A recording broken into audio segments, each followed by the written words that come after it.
Eider, ilehoria eta altua da. Pertsonen deskribapena. Aupa lagunok, zer moduz? Gaur, pertsonak deskribatuko dituzu. Adibidez, ni beltzarana naiz, altua eta oso alaia. Eta zu, nolakoa zara zu? Bideo honetan Amanek Sandraren lehengusina deskribatuko du. Gaur zure lehengusina ikusi dut kalean. Nire lehengusina zein? Hene? Bere izena aztu zaitz? Deskribatu. Ilehoria, altua, aurpegi polita... Eider. Hori da. Pertsonak orokorrean deskribatzean kontuan hartzen dira bere itxura eta bere izaera. Egitura hauek erabiltzen ditugu askotan. Izena, adjektiboa eta aditza.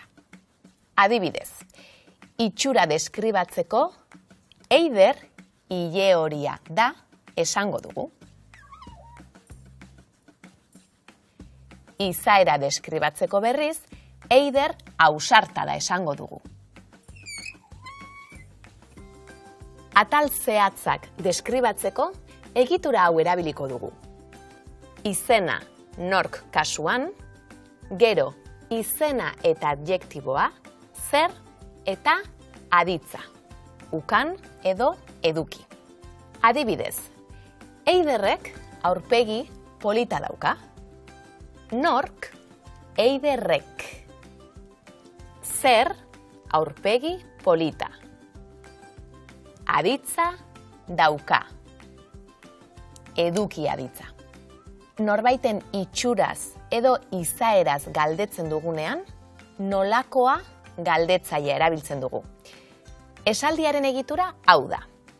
Nolakoa galdetzailea, izan aditza eta izena. Adibidez, singularrean, nolakoa da Eider, eta pluralean, nolakoak dira zure lagunak. Lagundu esaldiak osatzen. Zein aditz jarriko dugu? Da, ala dauka. Eider, ilehoria, da. Pertsonen ezaugarriez nola galdetzen dugu? Nolakoa da nire idoloa? Amane, gaztea ala zaharra da. Amane, gaztea da. Sandra, ilehoria ala beltzarana da. Sandra, beltzarana da. Pertsonak orokorrean deskribatzean, kontuan hartzen dira bere itxura eta izaera.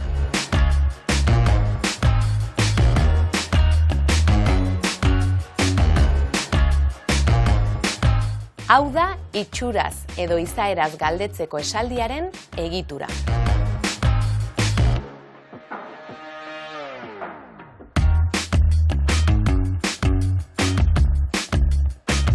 Norbaiten itxura edo izaera orokorra deskribatzeko berriz, honelako esaldiak egiten ditugu.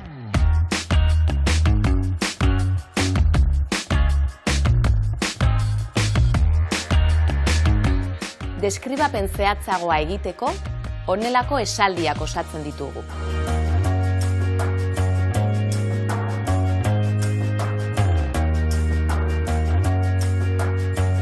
Ukan aditz trinkoa.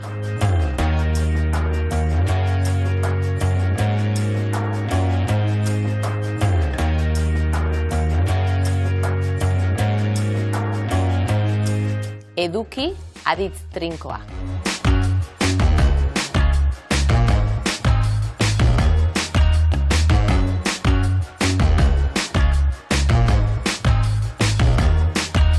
Hurrena arte, ondo segi!